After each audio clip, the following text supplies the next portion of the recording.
Hello and welcome to the Loadstar podcast News in Brief. We're going to be rounding up last week's supply chain news, and at the end, we'll let you know what you might see on the Loadstar this week. So, last week saw lots of news stories about ship fires. Early last week, the Singapore flagged 4,300 TEU Wanhai 503 box ship saw explosions and an uncontrollable fire. 4 crew members were unfortunately missing, while 5 of the 18 others have serious injuries. The ship was apparently containing dangerous goods.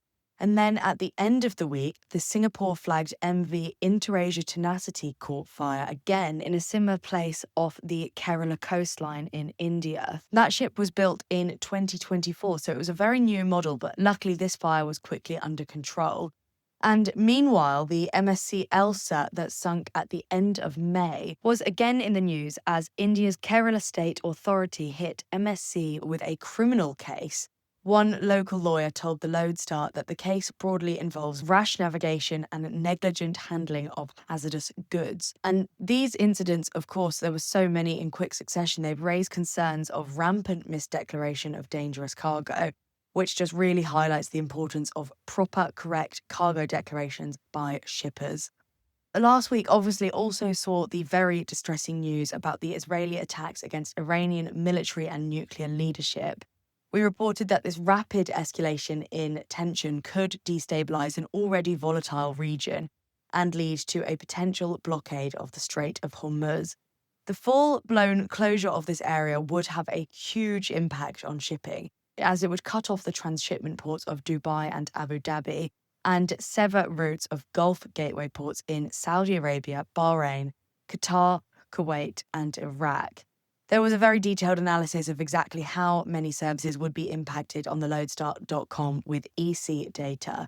This is a very fast-moving story and will likely come up again this week. We will continue to monitor the situation. Unsurprisingly, now we have yet again more news on tariffs. You just can't escape it.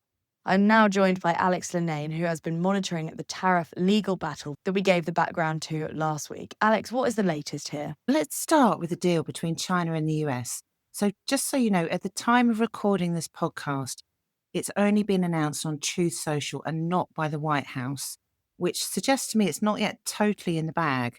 But if Truth Social is correct, then the deal's going to go to 55% tariffs on China, which is actually 1% higher than what it was due to go to in August anyway, and 10% on US imports into China.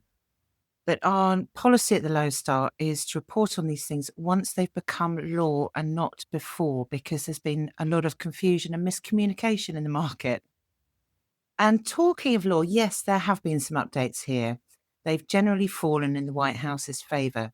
There are 2 sets of cases, one questioning the ending of the de minimis exemption for China, which I expect will remain in place as de minimis is pretty much in doubt all over the world. The other case is on tariffs introduced under the IEEPA, which is the Emergency Act. That's the one that a court initially upheld, but the appeals court has allowed the tariffs to continue until the case is heard. Somehow it feels unlikely that the shippers in this case will win, but we will find out, I think, in July, by which time, so the shippers, they may have gone out of business.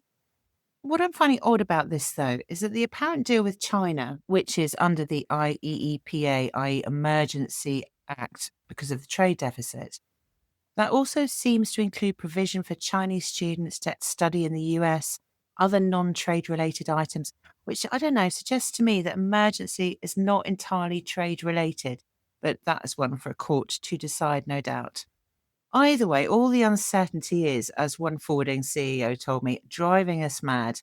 We'll be covering more on the total and utter lack of clarity in the market and where that is leaving companies and their forecasts. But you've been writing about tariffs too. What's the impact that you've been seeing? Yeah, I did a few reports last week on the impact of a reduced US demand, and it seemed like the Middle East was becoming a bit of a hotspot for moving capacity. DHL announced it was going to be investing over 500 million euros across its divisions to strengthen its ability in the UAE and Saudi Arabia in particular, and they massively cited e-commerce as a really fast growth market there. Europe has also seen a strong surge in capacity. Rotate data showed that total air cargo capacity growth from China to Europe between January and May was up 50% compared with the same period last year. But I also did report that Cargolux had told me in Munich at Air Cargo Europe that they didn't think that the demand in Europe was going to be sufficient enough to match this capacity. At least it wouldn't match the US consumer.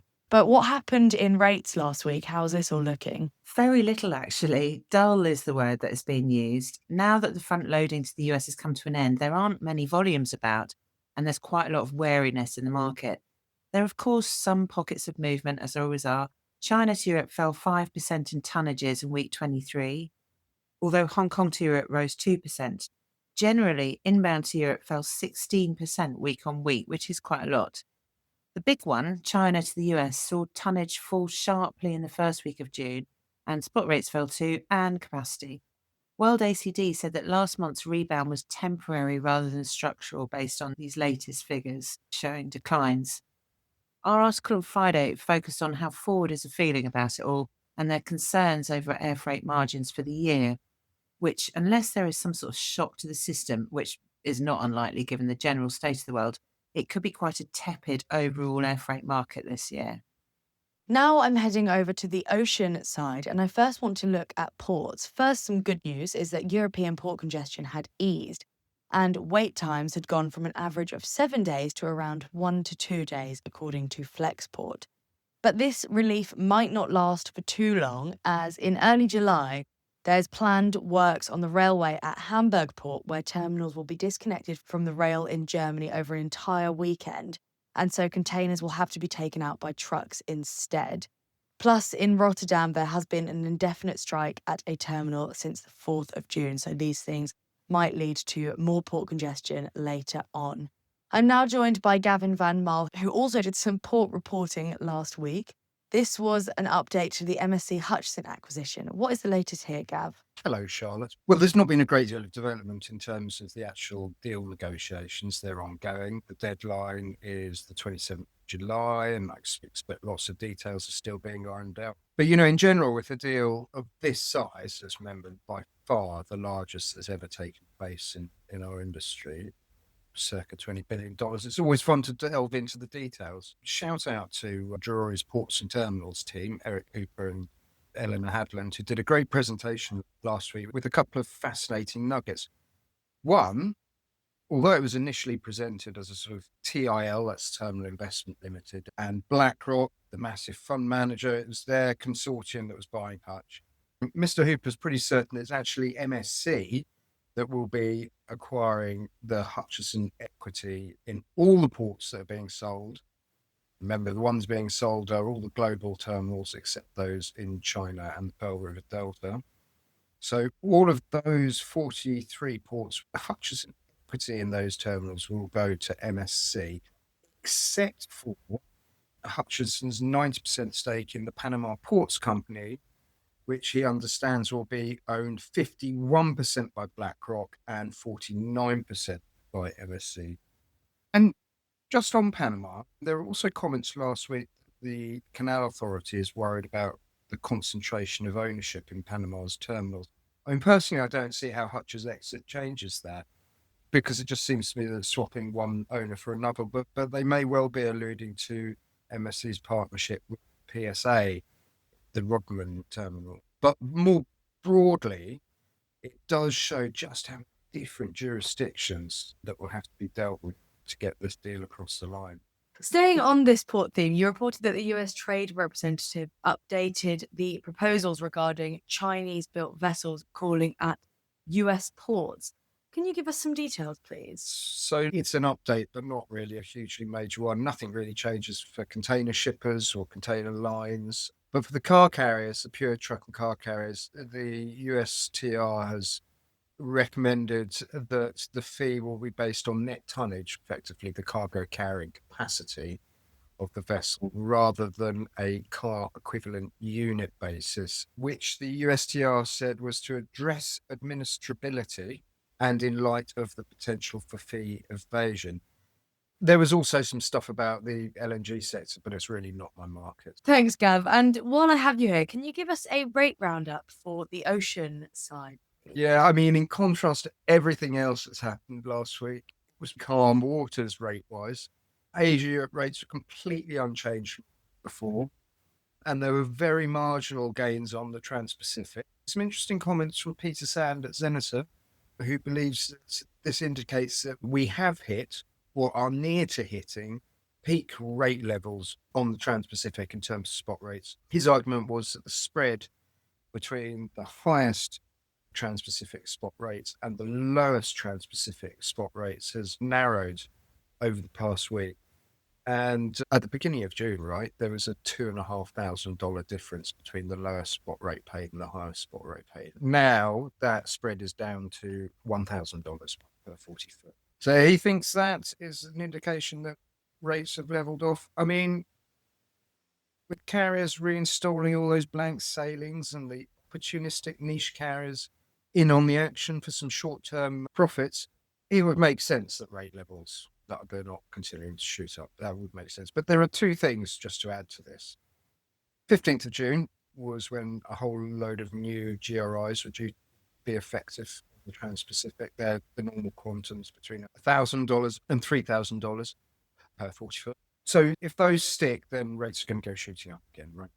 However, and we've discussed before the sort of correlation between the Shanghai Containerized Freight Index and the World Container Index, but Friday's SCFI showed a 26% decline in Trans-Pacific eastbound spot rates, which could indicate that this week we'll see a decline in rates. Or perhaps those two factors will just simply cancel each other out and then we'll just go nowhere. We can all go home. We can all go home. That's all the Oracle of the Orwell has to say on it this week. Thanks, Gav.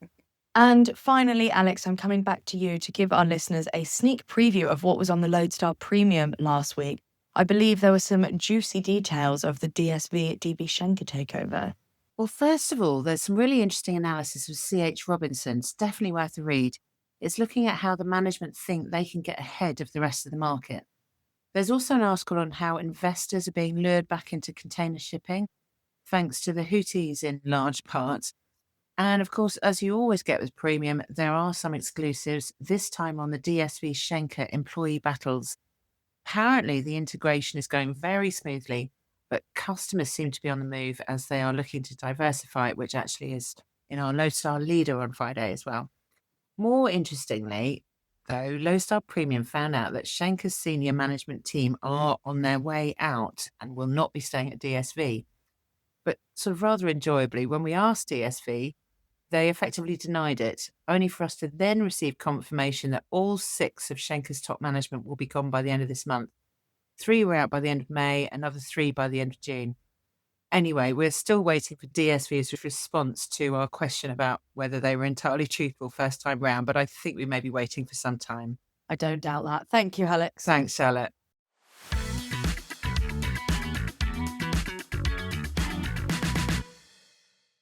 So now we have wrapped up last week's supply chain news. Here is what you will see on the Loadstar this week. And this is a busy one for the Loadstar crew, as I will be headed to Birmingham for the multimodal exhibition, and Gavin van Marle will be in Rotterdam for TOC Europe. So you can expect lots of stories from the trade show floors and exclusive interviews. I'll also be looking to record some clips from industry stakeholders for a podcast.